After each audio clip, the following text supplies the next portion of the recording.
Welcome to Fatima's cookery channel. இன்றைக்கி நம்ம சிம்பிளாக அதே நேரத்தில் டேஸ்டியாக எப்படி ஒரு மட்டன் பிரியாணி வந்துட்டு ரெடி பண்ணலான்னு பார்க்கலாம். வீடியோ வந்து ஸ்கிப் பண்ணாமல் பாருங்கள்.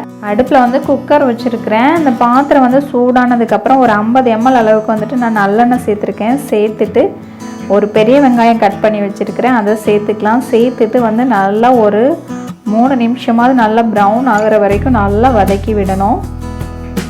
வெங்காயம் வந்து வதங்கிட்டு இருக்க டைமில் வந்துட்டு இந்த பிரியாணிக்கு தேவையான ஒரு பேஸ்ட் வந்துட்டு ரெடி பண்ணிக்கிடலாம். அதுக்கு வந்துட்டு 2 பிரிஞ்சி இலை, ஒரு துண்டு பட்டை, ஒரு அன்னாச்சி பூ, அப்புறம் வந்து 2 ஏலக்காய், ஒரு மராட்டி மொக்கு, ஒரு ஜாதி பத்திரி சின்ன பீஸ் கல்பாசி, ஒரு 8 கிராம்பு, அப்புறம் வந்துட்டு ஒரு 2 டீஸ்பூன் அளவுக்கு கொத்தமல்லி விதை, 1 டீஸ்பூன் சீரகம், ஒரு அரை டீஸ்பூன் வந்துட்டு பெருஞ்சீரகம், அப்புறம் வந்து 1 டீஸ்பூன் அளவுக்கு வத்தல் பொடி, ஒரு 1/4 டீஸ்பூன் அளவுக்கு மஞ்சள் பொடி, ஒரு 10 சின்ன வெங்காயம், ஒரு 7லேருந்து 8 பல்லு பூண்டு, அப்புறம் வந்து ஒரு இன்ச் அளவுக்கு வந்துட்டு இஞ்சி, ஒரு கைப்பிடி அளவுக்கு கொத்தமல்லி, ஒரு கைப்பிடி அளவுக்கு வந்துட்டு புதினா, அப்புறம் பச்சை மிளகா உங்கள் காரத்துக்கு தகுந்த மாதிரி சேர்த்துக்கலாம். பேஸ்ட் மாதிரி அரைச்சி எடுத்துக்கலாம். இப்போ வந்து வெங்காயம் வந்து நல்லா வதங்கிருச்சு. இந்த டைமில் வந்து நம்ம அரைச்சி வச்சுருக்கிற பேஸ்ட்டை சேர்த்துக்கலாம். சேர்த்துட்டு நல்லா வந்து ஒரு 2 நிமிஷம் நல்லா வதக்கி விட்டுடலாம். அந்த பச்சை வாசனை வந்து போகிற அளவுக்கு நல்லா வந்து வதக்கி விட்டுடலாம். மசாலா வந்து சேர்த்து 2 நிமிஷம் ஆச்சு. இந்த டைமில் வந்துட்டு ஒரு 2 தக்காளி, சின்ன சைஸ் தக்காளி எடுத்து கட் பண்ணி வச்சுருக்கிறேன், அதை சேர்த்து நல்லா வதக்கி விட்டுடலாம். தக்காளி வந்து நல்லா வதங்கிருச்சு. இந்த டைமில் வந்து ஒரு 50 கிராம் அளவுக்கு தயிர் சேர்த்துக்கலாம். 50லேருந்து 75 கிராம் அந்த அளவுக்கு வந்து தயிர் சேர்த்துக்கலாம். சேர்த்துட்டு நல்லா வதக்கி விட்டுறலாம். அந்த எண்ணெய் பிரிஞ்சு வர அளவுக்கு வந்து நல்லா வதக்கிக்கலாம். இந்த டைமில் வந்துட்டு மட்டன் சேர்த்துக்கலாம். நான் வந்து ஒரு 1/2 கிலோ அளவுக்கு வந்துட்டு மட்டன் எடுத்துருக்கிறேன். இதை சேர்த்துட்டு ஒரு 5 நிமிஷம் வந்துட்டு இந்த எண்ணெயிலே வந்து மட்டன் வந்து நல்லா வதங்கி வரணும். அப்போ தான் வந்து நல்லா டேஸ்ட்டாக இருக்கும். அதனால் வந்துட்டு நல்லா அந்த கலர் வந்து சேஞ்ச் ஆகி ஒரு மாதிரி ஒயிட் கலர் ஆகும். அந்த மாதிரி வர அளவுக்கு வந்துட்டு நம்ம வந்து வதக்கி எடுத்துக்கிடலாம் மட்டனை.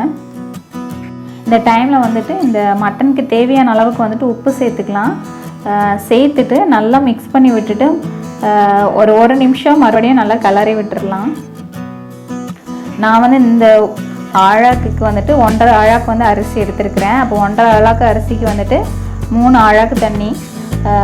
இப்போ வந்து இந்த மட்டன் வேக வைக்கிறதுக்கு வந்து நம்ம வந்து 1 கப் அளவுக்கு வந்து தண்ணி சேர்த்துக்கலாம். ஒரு ஆழாக்கு தண்ணி சேர்த்து நல்லா மிக்ஸ் பண்ணி விட்டுட்டு நம்ம வந்துட்டு வெயிட் போட்டு வேக விட்டுடலாம் ஒரு 6 விசில் வரைக்கும்.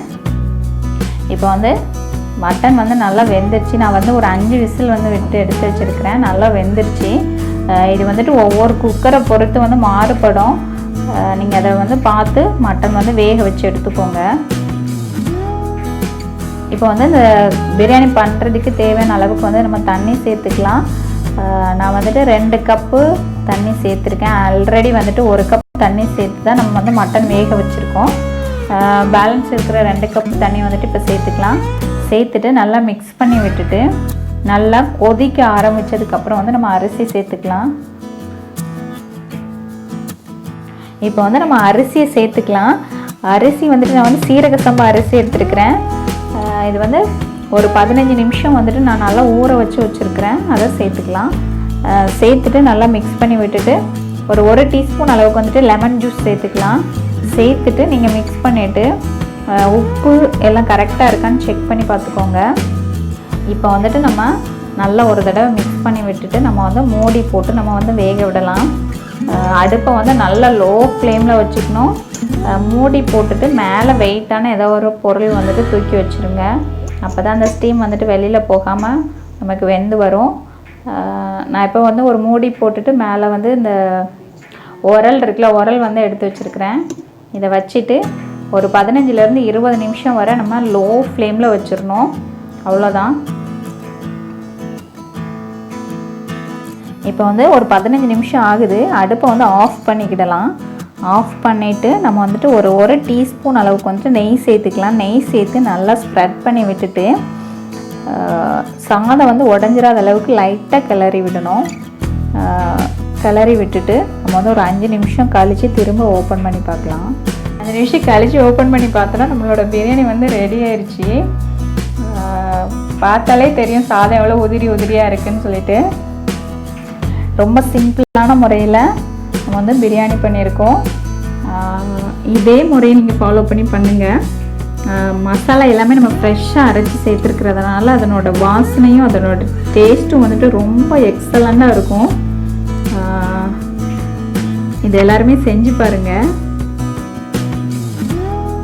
இந்த டேஸ்டியான பிரியாணி பண்ணுறதுக்கு வந்து நீங்கள் 2-3 விஷயம் மட்டும் ஃபாலோ பண்ணால் போதும். 1 அழாக்கு அரிசிக்கு 2 அழாக்கு தண்ணி. அது மாதிரி அரிசியை வந்து ஒரு 15 நிமிஷம் வந்துட்டு ஊற வச்சு எடுத்துக்கணும்.